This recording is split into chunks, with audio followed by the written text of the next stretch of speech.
cara memandikan mayit ada dua. Ada cara yang sederhana, paling minimal, dan ada cara yang kedua yang sempurna. Yang minimal itu terpenuhi rukun. Di antara terpenuhi rukun itu pertama, menghilangkan najis yang ada di badan. Sehingga begitu mayat sudah kita bawa ke tempat khusus mandikan mayat, kita bersihkan semua najis yang mungkin keluar. Kalau di perut, kita tekan sehingga yang ada di perut itu keluar semua, baik dari kubul atau dubur. Kemudian kita bersihkan semua kotoran yang mungkin keluar dari lubang-lubang badan, baik dari telinga, baik dari mulut, baik dari hidung, dan semua lubang yang ada di badan. Sudah itu, yang menyempurnakan air membasahi seluruh badan.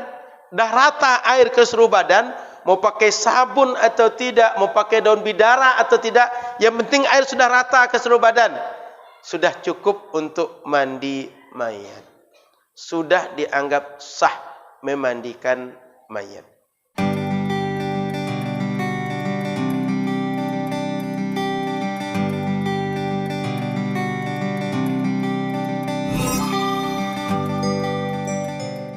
Assalamualaikum warahmatullahi wabarakatuh. Bismillahirrahmanirrahim. Alhamdulillahirabbil alamin. Hamdan tayyiban katsiran mubarakan fih.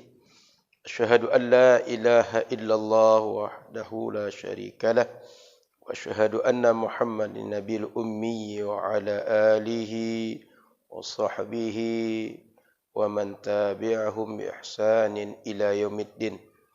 Qala subhanaka la ilma lana illa ma 'allamtana innaka antal alimul hakim.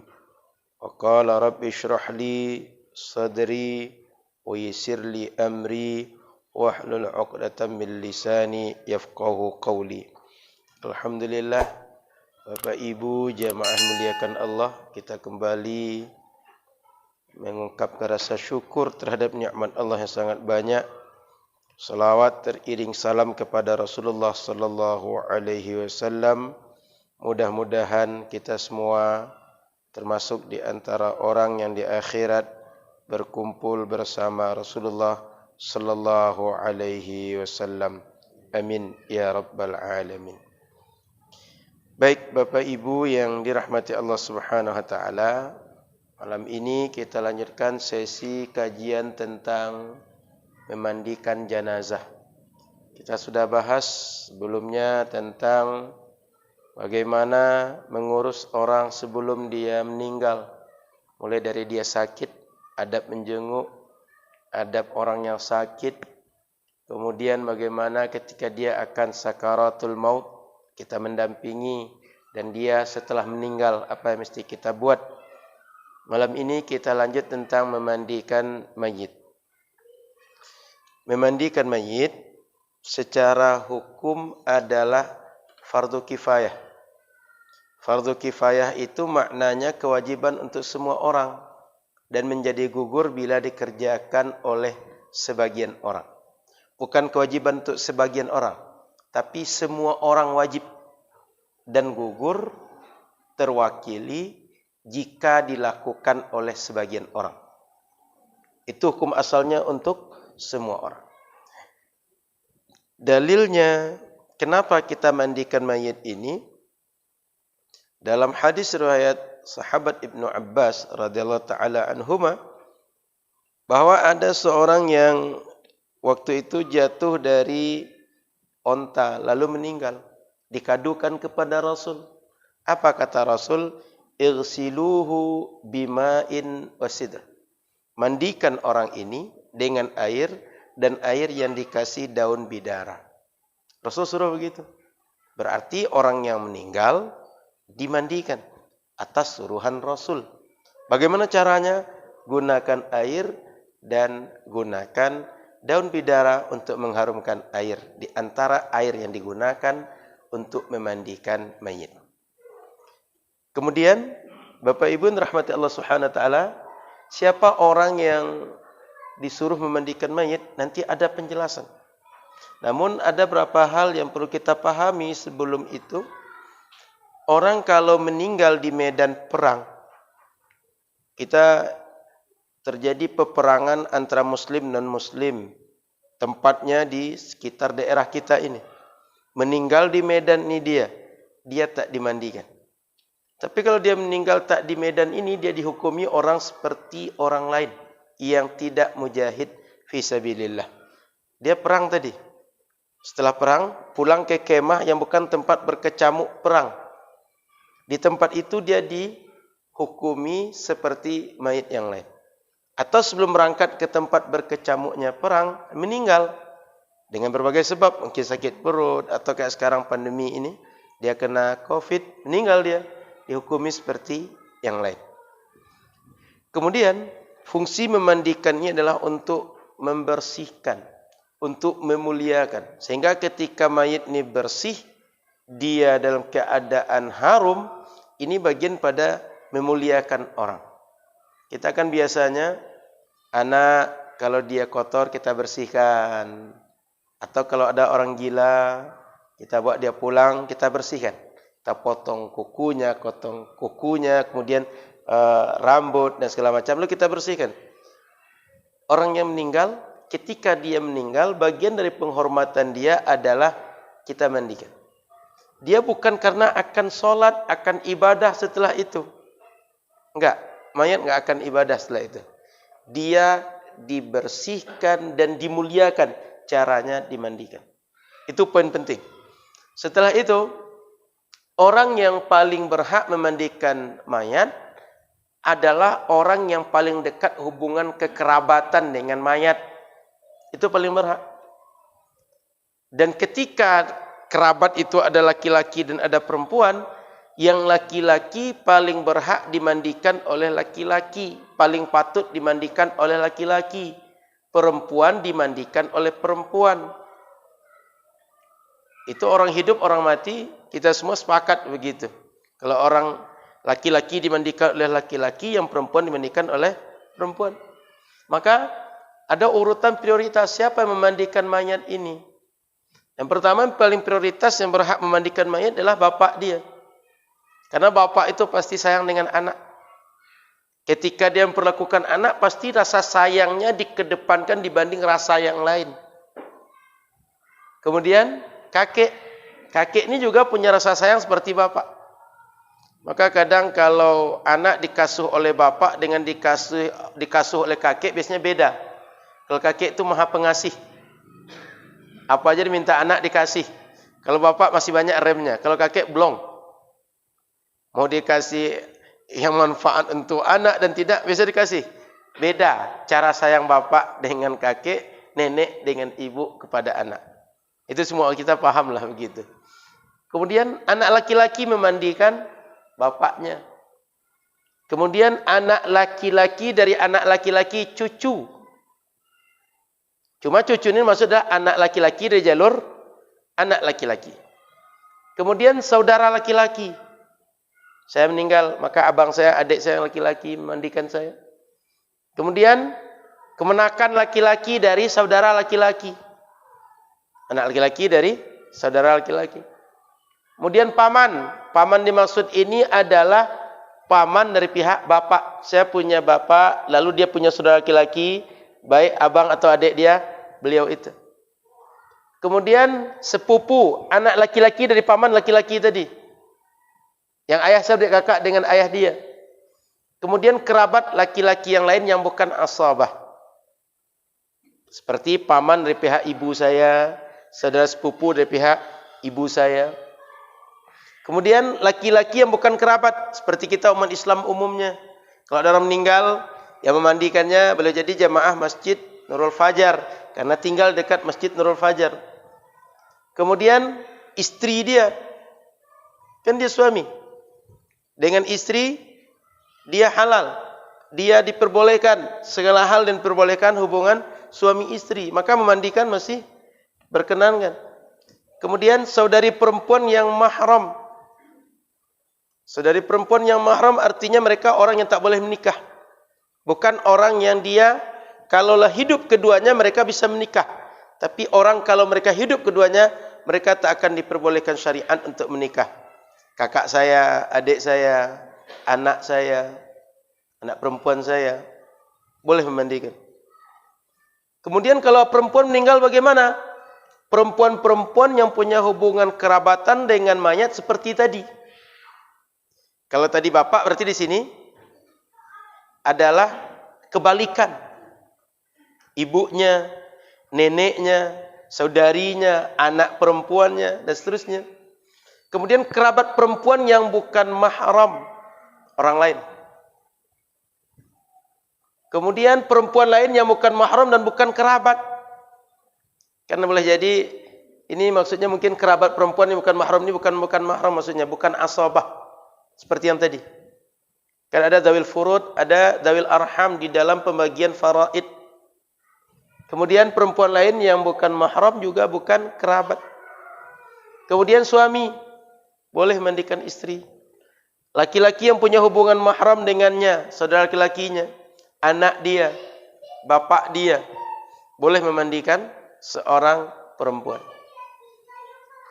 Lalu ada berapa kasus dia enggak dimandikan tapi ditayamumkan saja. Apa dia kasusnya? Pertama, jika seorang mayat laki-laki tidak ada yang akan memandikan dia kecuali seorang perempuan, dan perempuan tadi kalaulah laki-laki itu hidup, perempuan itu bisa menikah dengan dia. Artinya hubungannya tidak ada hubungan mahram. Kalaulah hidup keduanya mereka boleh menikah. Kalau ini terjadi enggak dimandikan baik laki-lakinya oleh perempuan atau perempuan kalau ditemukan oleh laki-laki. Ini memang zaman sekarang jarang terjadi di kita. Tapi mungkin suatu saat, mungkin ketika musibah, atau seperti dulu orang kita kan dikejar-kejar kan, sehingga lari ke hutan atau dalam kondisi tertentu, ada konflik barangkali, atau berbagai hal yang chaos di masyarakat. Kalau ini terjadi, kita sudah tahu duluan. Nah, seorang perempuan tidak ada yang akan mandikannya kecuali seorang laki-laki yang tidak ada hubungan mahram dengan dia. Kalaulah hidup, keduanya boleh menikah. Maka dalam dua kasus ini mayat ditayamumkan saja. Bagaimana cara tayamumkannya? Sama tayamum salat. Tayamum itu cara cuma satu saja. Ambil debu, usap muka, usap kedua tangan. Enggak ada cara tayamum yang lain. Jadi enggak ada tayamum itu diambil tanah diusapkan ke peti dia, itu enggak ada. Atau diusapkan ke baju dia saja, itu enggak ada tayamum. Tayamum itu caranya satu saja. Usap wajah, usap dua tangan. Enggak ada cara tayamum selain itu. Lanjut. Kemudian Bapak Ibu rahmati Allah Subhanahu wa taala, bagaimana kalau ada orang kafir memandikan orang Islam, boleh tidak? Boleh. Selama dia bisa memandikan. Termasuk orang kafir ikut mengkafani kalau dia pandai secara Islam, boleh. Kalau dia ikut menguburkan, dia pandai secara Islam, boleh. Tapi menyolatkan dia enggak boleh. Begitu juga kalau ada orang kafir, dia pesan, saya kalau meninggal nanti tolong mandikan, tolong kafani, tolong kuburkan. Itu boleh.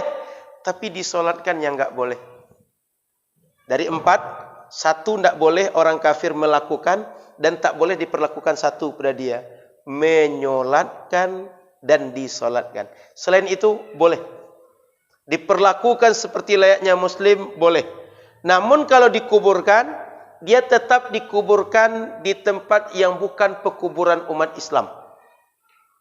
Dia khusus pekuburan non-muslim. Kalau tempat orang Islam saja yang dikuburkan. Maka tanah wakaf, kalau ada yang mengelola tanah wakaf untuk pekuburan, itu selektif siapa yang akan dikuburkan di situ. Mesti muslim saja. Karena wakaf itu maksudnya dimanfaatkan untuk orang muslim yang meninggal. Kemudian, kalau ada kasus, kan boleh jadi seperti tadi, ada mayat yang menemukan 2 orang. Satu laki-laki, yang kedua perempuan. Mayatnya laki-laki. Yang laki-laki dia non-muslim, yang perempuan muslim. Bagaimana caranya? Yang laki-laki memandikan mayat, yang perempuan menyolatkan mayat. Perempuan enggak perlu ikut memandikan. Dia mensolatkan saja. Sebaliknya juga gitu. Kalau ada mayat perempuan ketemu oleh perempuan dan laki-laki, perempuannya adalah non-muslim, laki-lakinya muslim, yang laki-laki menyolatkan, yang perempuan membantu memandikan mayat. Kan dia sama perempuan. Dan non-muslim boleh memandikan muslim. Dan sebaliknya. Kemudian, lanjut. Mayat anak laki-laki bagaimana? Dia boleh dimandikan oleh laki-laki dan perempuan, enggak ada masalah. Ada hubungan kerabatan atau tidak, mahram atau tidak, enggak ada masalah. Kenapa? Masih kecil. Lanjut. Maka mayat anak-anak ini diperlakukan seperti orang dewasa, oleh laki-laki, perempuan boleh. Nah, siapa orang yang memandikan mayat? Sebaiknya pertama dia muslim. Jika mayatnya muslim. Kenapa? Karena orang sesama muslim ini punya rasa loyal, rasa cinta, rasa sayang. Dan itu dirasakan oleh kita semua. Dalam hidup ini kita rasakan. Yang kedua, bukan orang yang membunuh mayat. Karena boleh jadi dia menutup jejak, menutup berbagai hal yang mengindikasikan dia pembunuh. Saya pernah kejadian di satu kampung itu, bibinya dibunuh oleh keponakannya. Saat dia itu kritis mau dibawa ke rumah sakit, dia seperti orang sibuk juga mau membawa bibinya ke rumah sakit. Seperti tak ada rasa bersalah. Dan orang enggak mungkin curiga. Keponakan dia. Dia bacok dengan pisau, barangkali mau ambil emasnya. Karena pakai emas waktu itu dan dia mungkin lagi butuh uang. Mohon maaf, mungkin anak muda ini dia lagi butuh dan tidak ada sumber uang, dia lakukan segala cara yang menurut dia itu ada sumber uang. Dia seperti orang enggak bersalahnya, dia ikut sibuk mengurus. Yuk kita bawa ke rumah sakit segala macam gitu. Orang enggak curiga. Ketika perjalanan ke rumah sakit, dia sempat bicara. Si Anu kata yang meninggal tadi. Dia meninggal, enggak jadi sampai ke rumah sakit. Tapi ucapan dia tadi kemudian dikaji oleh polisi mencari siapa pembunuhnya. Ketahuan. Keponakan dia rupanya membunuh. Disebut oleh bibi yang akan meninggal tadi. Maka jangan dia ikut memandikan. Dia bisa menutup bekas, menghilangkan jejak. Sebab dia kan tahu persis apa yang dia lakukan kepada mayat. Maka ketika ini mencurigakan, dia tutup. Atau orang dihalangi, itu enggak usah dibuka, itu biar aja. Itu sudah saya bersihkan. Maka orang enggak akan lakukan lagi pencarian. Kemudian memiliki sifat amanah. Karena memang ketika mandikan mayat itu, ada beberapa hal yang tak terduga terjadi. Dan itu sudah banyak kita alami. Kita kalau di masjid kita ini yang memandikan siapa biasanya, Pak? Pak Imam. Banyak kejadian Pak Imam. Macam-macam Pak Imam. Lumayan Pak Imam ya. Pokoknya adalah beberapa kejadian dan itu macam-macam. Orang kalau tak amanah, dia bisa cerita kemana-mana. Kalau dia cerita kemana-mana, boleh jadi keluarga mayat akan sakit hati, akan marah. Dan boleh jadi yang namanya cerita kalau sudah sampai ke orang lain, dia kalau tidak bertambah berkurang. Yang kebanyakan bertambah. Macam-macamnya bumbunya. Maka mohon maaf jemaah kita kalau pulang haji itu banyak betul cerita. Dan itu bumbunya lebih banyak daripada cerita aslinya. Padahal cerita itu kadang berangkat dari ketidaktahuan. Tapi kan masa orang cerita begitu, saya enggak cerita begitu. Dulu orang berangkat haji cerita begini, saya kok enggak tahu yang itu. Kadang begitu ceritanya. Maka cerita itu sering bertambah. Maka harapannya orang memandikan itu orang punya sifat amanah. Dan siapapun kita kalau dipercayakan mandikan mayat, amanah dalam menjaga setiap rahasia yang orang tak tahu. Kemudian kita masuk mandikan mayat. Cara memandikan mayat ada dua. Ada cara yang sederhana, paling minimal, dan ada cara yang kedua yang sempurna. Yang minimal itu terpenuhi rukun. Di antara terpenuhi rukun itu pertama, menghilangkan najis yang ada di badan. Sehingga begitu mayat sudah kita bawa ke tempat khusus mandikan mayat, kita bersihkan semua najis yang mungkin keluar. Kalau di perut, kita tekan sehingga yang ada di perut itu keluar semua. Baik dari kubul atau dubur. Kemudian kita bersihkan semua kotoran yang mungkin keluar dari lubang-lubang badan. Baik dari telinga, baik dari mulut, baik dari hidung, dan semua lubang yang ada di badan. Sudah itu, ia menyempurnakan air membasahi seluruh badan. Dah rata air ke seluruh badan, mau pakai sabun atau tidak, mau pakai daun bidara atau tidak, yang penting air sudah rata ke seluruh badan. Sudah cukup untuk mandi mayat. Sudah dianggap sah memandikan mayat. Maka Bapak Ibu rahmati Allah, kalau seandainya kita tak mungkin memandikan seperti kondisi orang normal, atau kita tidak pengalaman, atau kita tidak pernah memandikan mayat, atau pertama kali mencoba nggak ada yang ngasih tahu, takut kita, minimal dua hal itu kita lakukan. Buang najis dia, sempurnakan air membasahi seluruh badan. Sama dengan mandi wajib kita. Mandi wajib kita niatnya dua aja. Rukunnya dua saja. Niat ketika membasahkan badan pertama, yang kedua ratakan air membasahi seluruh badan. Sudah selesai mandi wajib. Mayat juga begitu. Nah, kemudian kalau ingin lebih sempurna, pertama letakkan mayat di tempat yang khusus. Kita akan sering membuat ada tempat sendiri. Kalau dulu orang sering memandikan itu di atas pangkuan. Sekarang di Bangkinang masih, Pak? Di sekitar Kampar? Di Rohul, Pak Haji? Mandi di pangkuan itu? Masih ya? Di Kumbuh ada, Pak? Sudah pakai tempat itu, Pak? Di mana lagi, Pak, daerah lain yang mandi pakai pangkuan itu? Bayi, Pak. Sebenarnya sebagian daerah masih pakai pangkuan untuk mandikan. Di kampung-kampung terutama. Kemudian letakkan di papan atau ranjang atau tempat yang dirancang khusus untuk mandikan mayat, agar lebih tinggi dia, lebih mudah memandikan. Cuma seperti pekan lalu saya sampaikan, kalau nanti kita merancang keranda untuk memandikan itu, sebaiknya bagian bawah punggung itu ada tempat air yang mudah lewat, tidak terhalang oleh badan, karena badan langsung nempel dengan tempat bagian bawah itu. Nah, itu sebaiknya ada jerjak gitu. Ya jerjak, Pak. Sehingga di atas jerjak itu badan mayat, di bawahnya nanti air plong, tidak terhalang. Mohon maaf kalau ada daki, kalau ada sabun, dia langsung lewat, nggak terhalang oleh badan. Atau dilobangi ke bawah sehingga air langsung nyucurnya ke bawah. Kemudian mayat diposisikan terlentang agar mudah dimandikan. Soal posisi ini soal bagaimana kita mudah mandikan. Cuma biasanya terlentang lebih mudah memandikan. Betul, Pak Imam? Lebih mudah terlentangnya itu dibanding posisi yang lain. Boleh saja nanti dia miring, dipegang oleh sebagian orang, atau ketika menggosok bagian punggung dia dimiringkan, gosok lagi bagian sebelah satu lagi dimiringkan, bisa saja. Karena biasanya memandikan itu tak satu orang, lebih dari satu orang. Tidak kuat kita bolak-balik badan mayat itu satu orang. Kemudian membersihkan kotoran yang ada pada mayat, semua kotoran. Seperti tadi, yang paling utama adalah kotoran yang ada di kubul dan dubur. Kita keluarkan pelan-pelan. Kalau bisa kita ambil sobekan kain, atau sekarang boleh jadi kita pakai sarung tangan apa, Pak? Sarung tangan medis itu. Biasanya sekarang pakai apa, Pak Imam? Itu alas tangan. Sarung tangan medis kan?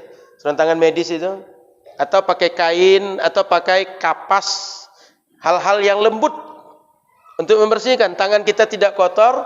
Dia kalaulah kita perlakukan nggak sakit, nggak kasar. Kita memperlakukan mayit tadi dalam mungkin mencongkel, mungkin menarik, mungkin kita menekan, nggak kasar. Saat kita mengeluarkan isi perutnya, kita tekan pelan-pelan sampai dianggap sudah nggak ada lagi yang bisa keluar.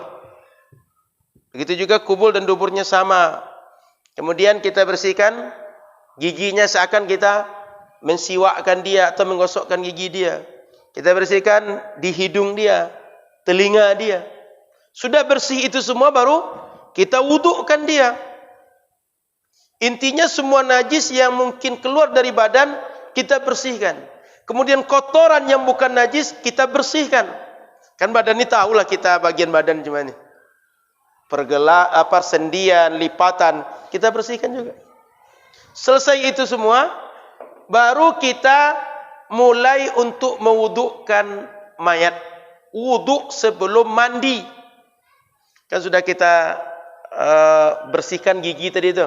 Kita bersihkan gigi, langsung kita basuhkan muka dia, lalu tangan dia, lalu kepala dia. Kalau kita tambahkan sunnah, nanti masuk telinga dia, baru kaki dia. Selesai itu baru kita mandikan. Kalau kita ingin memandikan sesuai dengan sunnah, memperhatikan berbagai adab yang sesuai dengan sunnah, sebaiknya bagian badan sebelah kanan dahulukan dibanding yang kiri. Maka kalau badan seperti ini, depan kanan ini dulu disiram. Setelah itu, depan kiri. Selesai itu, belakang kanan. Setelah itu, belakang kiri. Diulang 3 kali. Sama seperti tadi. Tapi membersihkan kotoran cukup sekali saja. Enggak perlu berulang-ulang.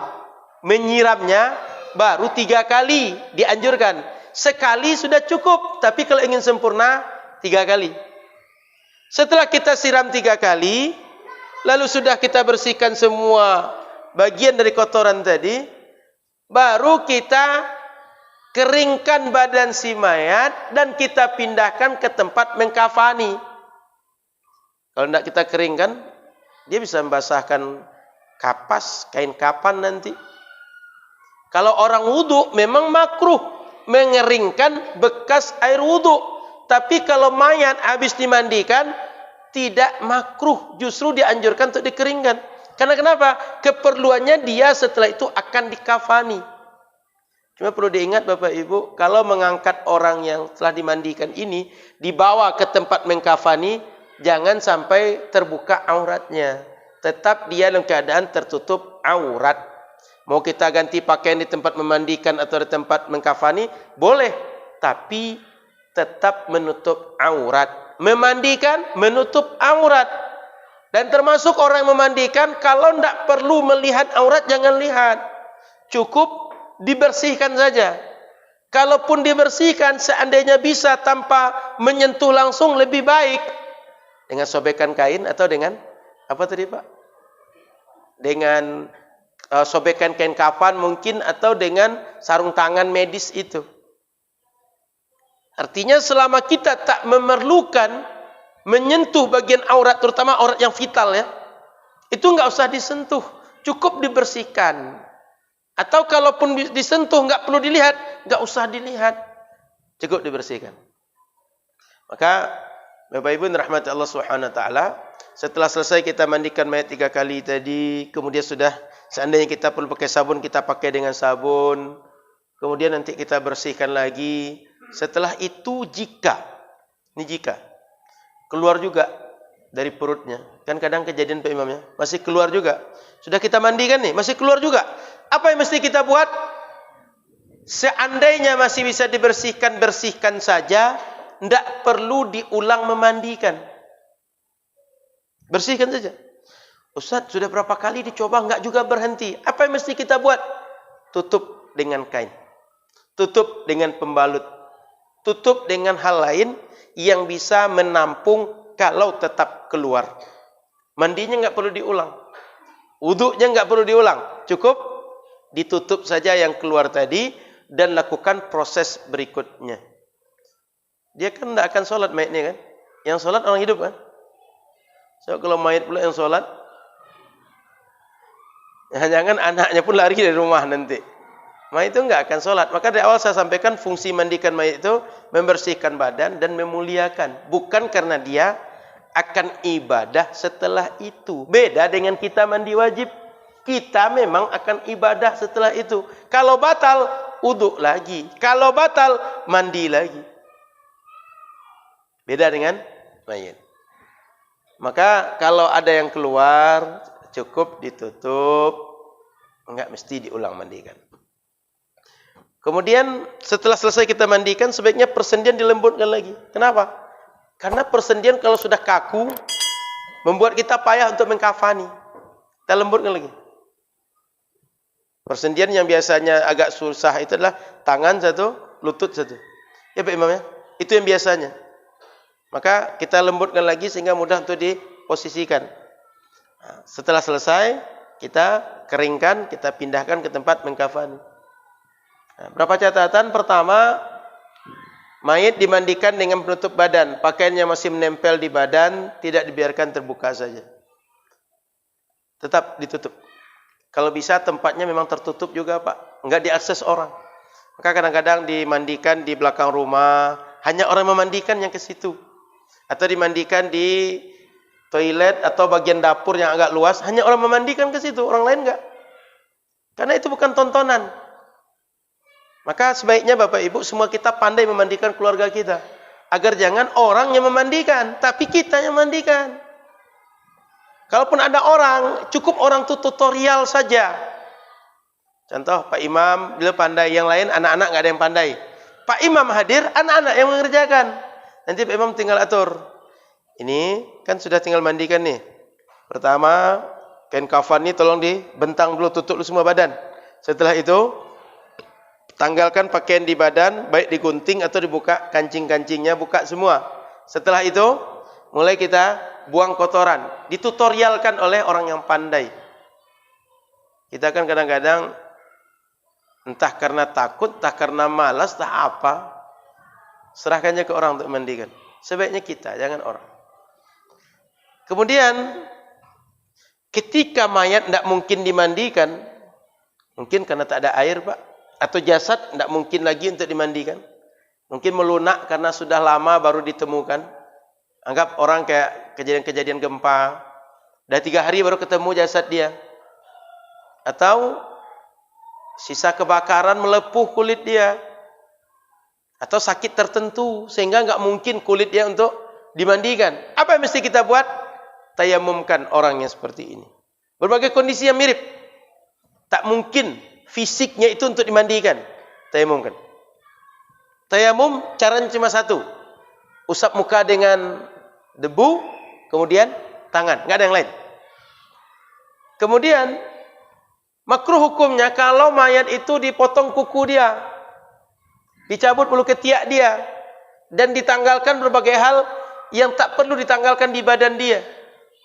Kecuali dia bawa emas. Kan ada yang gigi emas kan? Ya kan Pak? Pak Imam ada gigi emas kan? Itu emas itu tanggalkan, jangan dibiarkan dia bawa. Karena dalam kubur enggak manfaat bagi dia.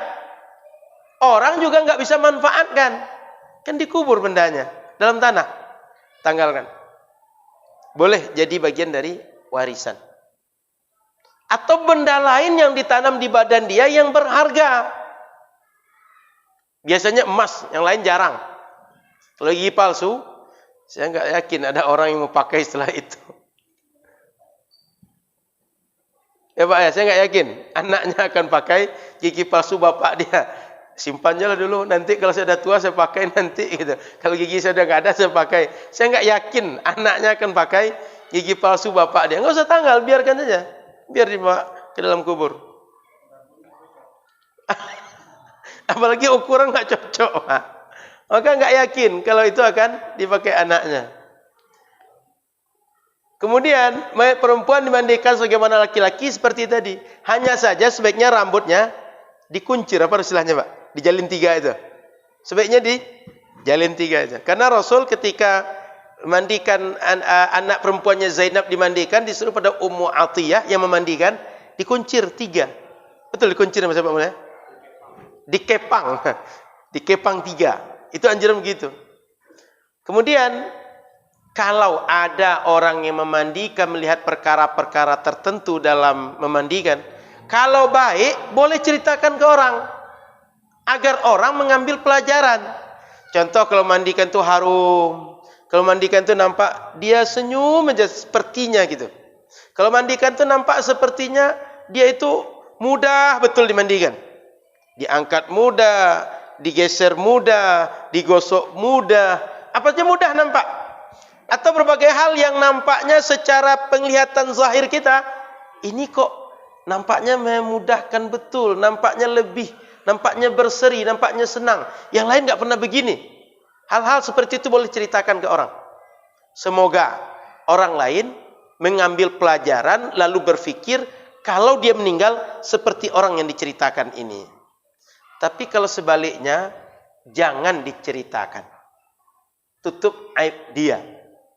Sebagaimana kita ingin aib kita ditutup, dia juga pengen aibnya ditutup. Cuma sayang dia nggak bisa bicara lagi.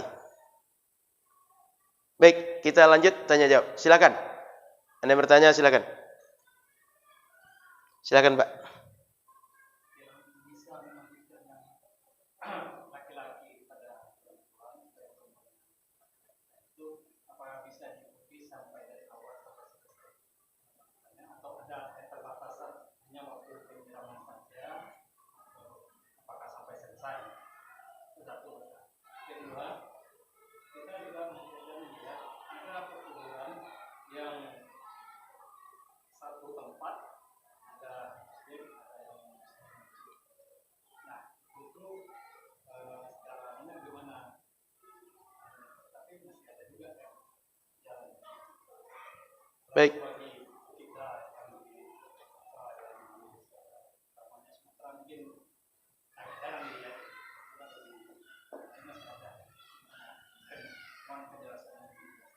Baik, dalam memandikan itu bila boleh sebagian, keseluruhan boleh, Pak.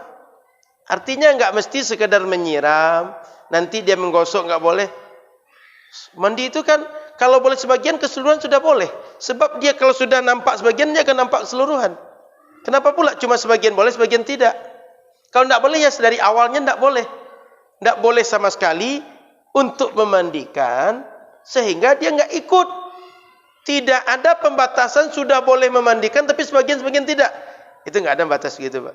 Nggak ada keterangan nas, juga nggak ada dalil logikanya begitu, Pak. Maka ketika sudah mandikan laki-laki, mandikan perempuan seperti yang dijelaskan tadi ya, itu boleh semuanya ikut, Pak, sampai selesai. Yang kedua, kita tengok tanahnya tanah wakaf atau tanah itu tanah dibeli, Pak. Keluarga misalnya. Kalau tanah keluarga berarti dia siapa yang menjadi anggota keluarga, muslim non muslim boleh. Kalau dibeli kan setiap orang membeli enggak tahu kita ini muslim atau tidak gitu. Muslim boleh beli tanah, non muslim boleh beli tanah. Yang menjadi khusus itu dia bila wakaf. Peruntukannya untuk wakaf atau umat Islam. Contoh, Pak, kita ada beli tanah enggak RT kita, Pak, atau RW kita untuk pemakaman. Bila dibelikan seperti itu menjadi aset wakaf, itu dari awal kita mesti menentukan ini muslim saja, ini kafir saja, atau muslimnya ada, kafirnya ada. Mesti gitu, Pak. Supaya jelas nanti, karena pengaruhnya ke depannya ada berapa hukum. Mendoakan, menyolatkan, menziarahi. Itu pasti ada hukum begitu. Kecuali beli pribadi atau di tanah keluarga masing-masing. Itu, Pak, ini perlu dibedakan status tanahnya, tanah seperti apa. Paham, Pak ya? Oke. Silakan, Pak Mul.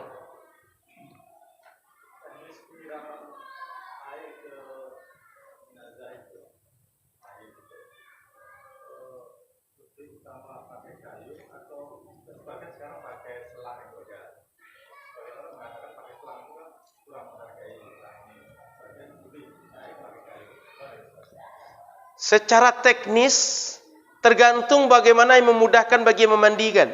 Tapi kalau kita melihat yang paling beradab, yang paling terbaik memandikan mayat, kalau bisa saat air nempel di badan dia itu, dia seakan tak merasakan nyeri kalaulah dia hidup.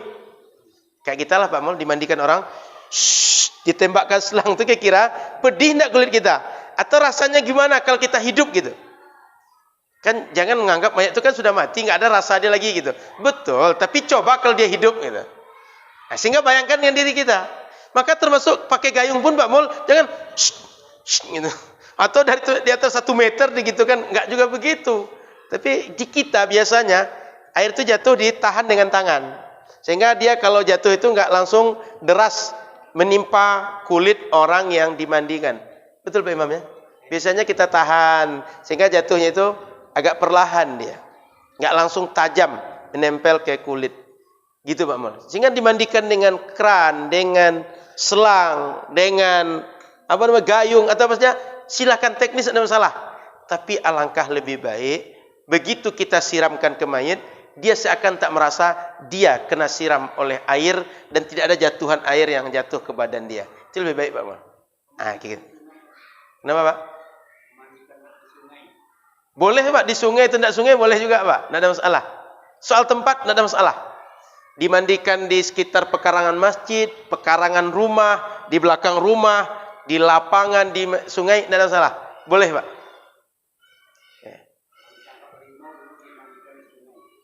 Dulu gitu Pak ya. Nah, oke. Mungkin masyarakat kita punya pemikiran lain. Insyaallah alam tidak tahu dasar pemikiran itu apa Pak Imam. Mungkin ada dasar pemikirannya itu. Mungkin mudah untuk mandikan. Baik Pak.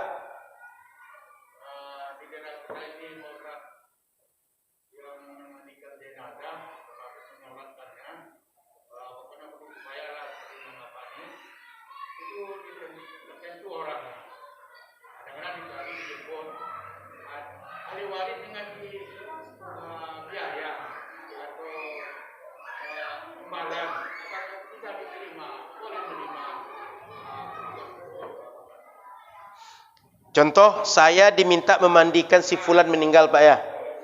Lalu saya boleh tidak menerima upah? Kan itu Pak ya. Intinya mengurus jenazah tadi dipercayakan ke saya. Lalu saya boleh tidak kalau dikasih upah atau punya akad saya diupah? Boleh tidak? Secara prinsip saya nggak ada hubungan dengan orang memandikan, nggak ada kewajiban memandikan dia.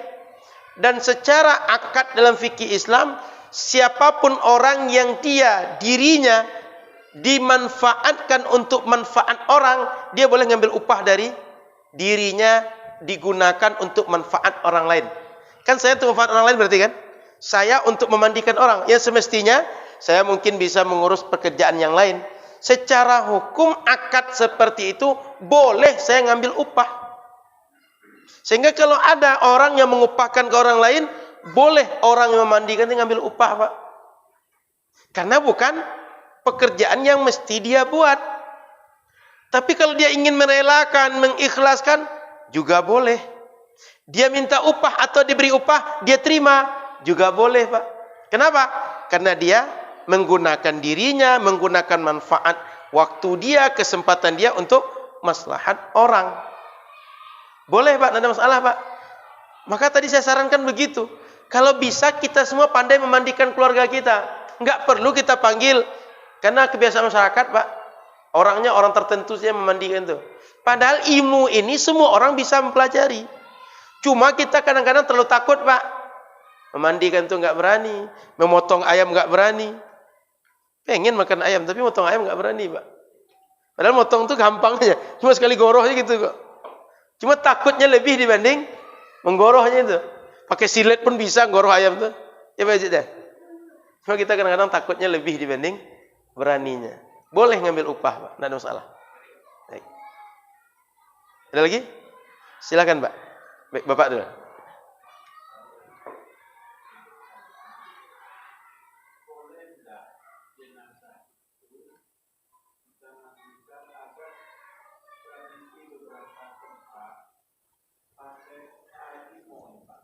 Air limau.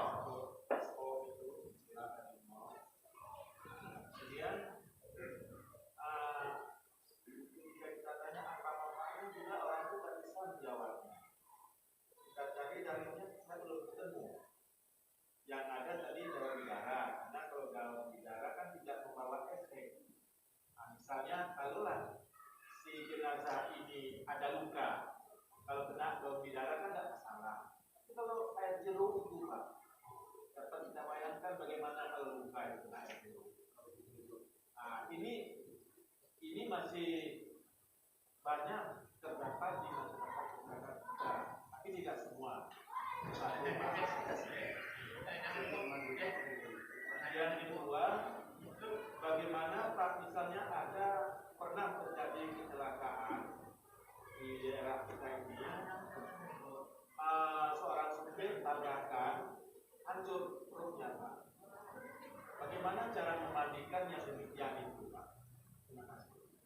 Baik, sejak pertama memandikan dengan air limau segala macam itu sebenarnya di kita itu kemungkinan Pak. Dia pengganti bidara itu. Dulu karena enggak temu bidara, maka dicarilah penggantinya. Sebagian menggunakan pandan, sebagian menggunakan daun tertentu, sebagian menggunakan limau. Ya Pak Imam ya? Pengganti bidara. Karena surah Nabi itu begitu. Pakai air dan bidara. Bidara itu kan belakangan yang mudah di kita. Dulu sulit. Karena enggak tanaman kita. Ya Pak ya? Sulit ditemukan bidara itu dulu. Betul Pak Imam? Maka diganti oleh masyarakat kearifan lokal. Namun bila ada kondisi-kondisi seperti tadi, orang luka, kalau dikasih dengan jeruk, dia akan perih kalau dia hidup. Jangan dikasih yang itu. Carilah bunga, daun yang lain yang dia tak akan membuat sakit tapi tetap membuat harum air. Sehingga kita kadang-kadang kapur barus, Pak. Ya, Pak Imam. Kadang kapur barus menjadikan untuk aroma air itu harum. Itu, Pak. Tinggal kearifan kita lagi itu. Kalau ada bidara, gunakan bidara, nggak usah yang lain. Tapi nggak ada bidara, cari pengganti yang dia satu sisi mengharumkan air, satu sisi tak membuat sakit, nyeri, mayat kalaulah dia hidup. Itu, Pak. Yang kedua, posisi badan sopir tadi, Pak. Kan sudah kita bahas tadi. Kalau memungkinkan untuk dimandikan, dimandikan. Kalau tidak, ditayamumkan saja. Gitu, Pak. Atau kalau sebagian bisa dimandikan, mandikan yang bisa dimandikan, yang tak bisa diganti dengan tayamum. Maka dalam mazhab Syafi'i ada namanya wudu sekaligus ada tayamum dalam situ. Kapan? Orang pakai perban. Gitu, Pak. Nggak harus mandi total. Mandi dan tayamum. Atau tayamum saja.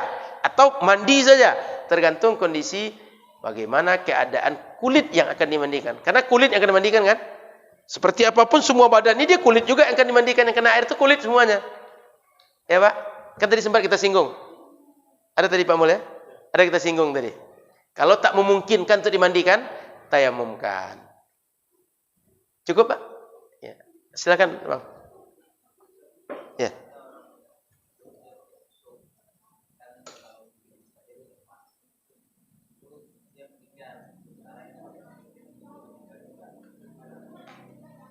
Tentang susu.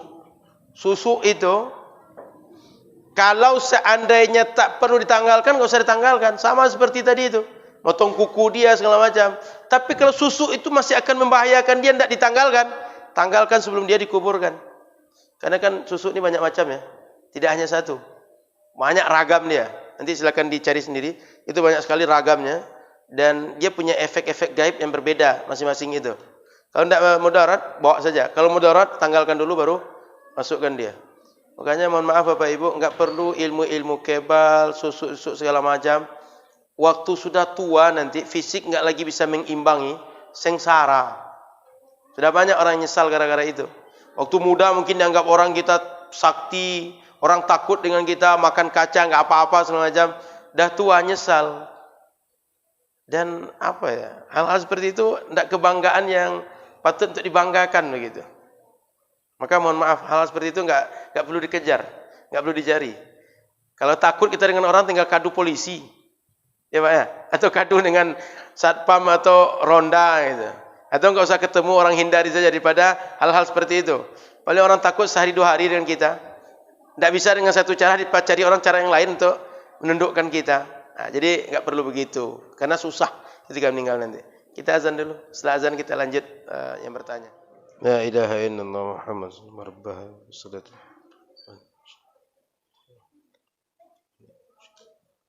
Baik, silakan ibu-ibu ada yang tanya, Bu? Silakan kalau lagi bertanya. Bapak boleh silakan, Pak, kalau ada yang bertanya. Silakan, Pak.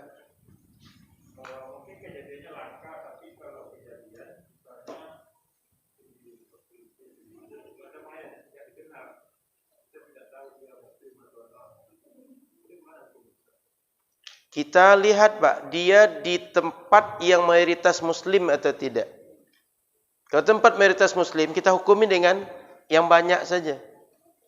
Karena manusia ini, biasaan dia, orang yang banyak muslim di suatu tempat, kemungkinan orang itulah yang meninggal. Karena kita tidak bisa pastikan Pak ya. Kita bertanya enggak mungkin kepada orang sekitar, identitas dia enggak ada. Kalau jadi enggak ketemu dompet dia, enggak ketemu berbagai hal yang menunjukkan dia punya agama apa. Maka husnuzan saja kita. Dia seorang muslim dan dia meninggal di daerah komunitas masyarakat muslim pada umum. Atau di badannya ada indikasi ini kayaknya orangnya muslim. Sebab kalau orang sekitar ini, dia jika beragama tertentu ada identitas. Ada memang masyarakat tertentu Pak. Contoh di Mesir itu ada orang yang ininya dihitamkan Pak. Saya enggak tahu gimana caranya.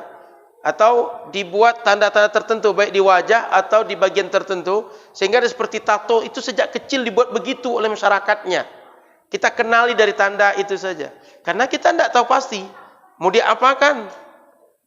Dan husnuzan kita berdasarkan keadaan masyarakat kebanyakan kita perlakukan seperti itu, Pak. Atau kejadian yang mungkin terjadi, Pak, bercampur muslim non muslim. Contoh kejadian kayak tsunami kemarin, itu kan kita nggak tahu itu. Apalagi sudah ketemunya sudah 3 hari, 4 hari atau sepekan. Yang jelas ada orang wajah sudah nggak jelas lagi, gimana? Itu kan orang Aceh. Aceh kan rata-rata muslim. Atau kemungkinan masyarakat ini heterogen. Husnuzan dengan orang muslim yang mesti dipenuhi hak dia, kita perlakukan saja semua orang sama seperti muslim. Kita niatkan untuk memperlakukan yang muslim, tapi semuanya dengan cara orang Islam. Karena kita nggak bisa bedakan. Karena tadi ada orang non muslim boleh diperlakukan seperti orang muslim selain salat dan disolatkan. Cuma kita nggak bisa bedakan karena keadaan tadi kita perlakukan dengan melihat bahwa mungkin muslim yang meninggal. Begitu, Pak. Tersalah dalam masalah ini nggak akan berdosa kita. Nggak akan berdosa kita. Tapi kalau ada orang dia muslim tidak tertunaikan haknya, kita bisa berdosa. Karena fardu kifayah untuk mereka. Hak mereka untuk ditunaikan seperti itu. Gitu, Pak. Silakan, ada yang lain? Ibu-ibu, ada yang tanya, Bu? Silakan, Bu.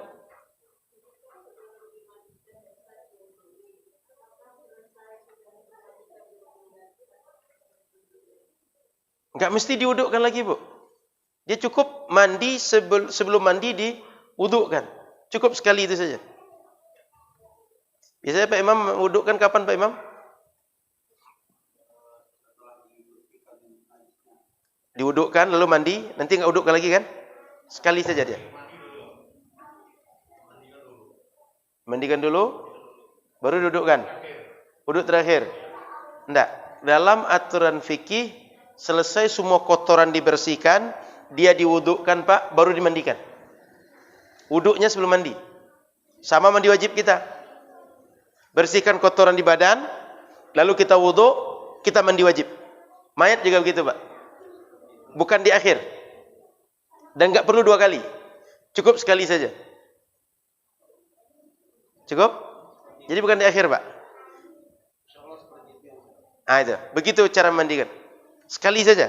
Tadi kan ada dijelaskan, bersihkan kotoran di badan, wudukkan dia, mandikan. Selesai itu, sudah keringkan badan dia. Bukan di akhir, Pak, di awal. Oke? Ada lagi yang lain? Silakan, ada lagi, Bu? Pertanyaan, Bu? Tak ada? Baik, Bapak Ibu dirahmati Allah Subhanahu wa taala.